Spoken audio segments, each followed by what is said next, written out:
নমস্কার বন্ধুরা, স্বাস্থ্য সচেতন চ্যানেলে সবাইকে স্বাগত। আজকে আলোচনা করব অনেকে ঠান্ডা লেগে ঘাড়ে ব্যথা হয়, কোমরে ব্যথা হয় কিংবা কাঁধে পিঠে ইত্যাদি জায়গায় যন্ত্রণা হয় বা ব্যথা অনুভব হয়। তো সে কারণে দীর্ঘদিন ধরে আপনারা কষ্ট পান। এই কষ্ট থেকে মুক্তি পেতে হলে আপনাদের কিছু এক্সারসাইজ করতে হবে। কিছু থেরাপির মাধ্যমে আপনারা এর থেকে চিরকালীনভাবে মুক্তি পেতে পারেন। যদি আপনারা ডক্টরকে দেখান, তারাও বলবেন যে কিছু থেরাপি করতে হবে। কারণ মেডিসিন খেলে দীর্ঘদিন হয়তো কিছুদিন ভালো হলো, আবার সেই একই ব্যাপার হবে, সেই ব্যথা ফিরে আসবে।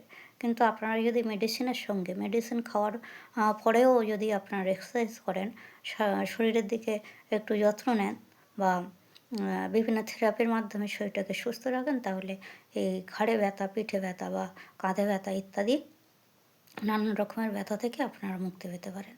তো কী করবেন তাহলে? প্রথমত বলব যে ঘাড়ে ব্যথা হলে আপনারা এই যে হাতটা এইভাবে নেবেন, নিয়ে ঘাড়ের পিছনে দিয়ে আপনারা যতটা পারবেন এইভাবে পিছনে চাপ দেওয়ার চেষ্টা করবেন। মাথাটা পিছনে চাপ দেওয়ার চেষ্টা করবেন এইভাবে। ঘাড়ে ব্যথা গেল। তারপরে বলবো যে আপনারা চেয়ারেও বসেও করতে পারেন, যারা বয়স্করা বিছানায় বসে করতে পারেন বা মাদুরে বসে করতে পারেন, যেখানে খুশি আপনারা বসে করতে পারেন। কিন্তু আস্তে আস্তে নিজের মানে ভারসাম্য বজায় রেখে করবেন, যাতে না উল্টে পড়ে যান বা ব্যথা পান।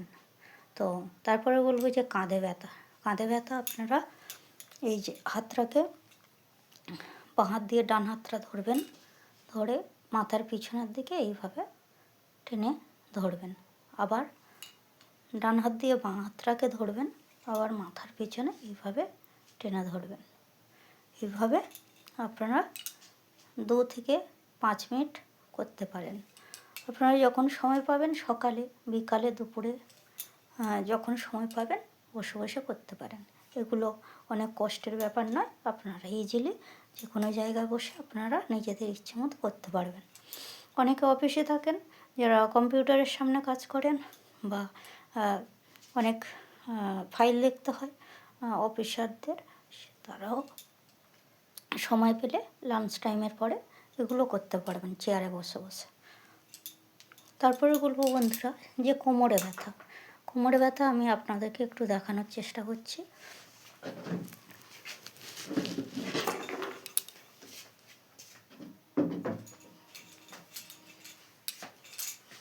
কোমরের পিছনে এইভাবে হাত দেবেন, এইভাবে হাত দিয়ে